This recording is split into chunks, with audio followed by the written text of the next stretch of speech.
Hello दोस्तों, आज की इस वीडियो में आप लोगों को बताने वाला हूं कि आपके पास अगर Realme Narzo 80 लाइट फ़ोन है। इस फ़ोन में दोस्तों आप अगर रिंगटोन लगाना चाहते हो तो कैसे लगा पाओगे, तो इस वीडियो को दोस्तों पूरा देखना।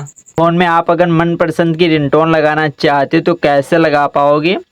तो सबसे पहले सेटिंग पर आपको क्लिक कर देना है।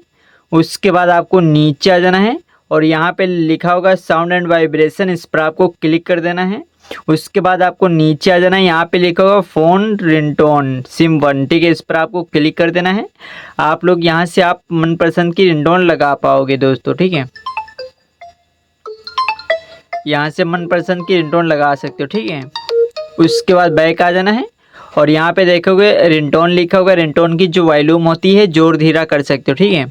अपने हिसाब से दोस्तों सेट कर सकते हो, ठीक है। तो आप लोग इस तरीके से जो है रिंगटोन अपने पसंद की लगा पाओगे। वीडियो अच्छी लगी है तो प्लीज़ वीडियो को लाइक एंड चैनल को सब्सक्राइब करना ना भूलें।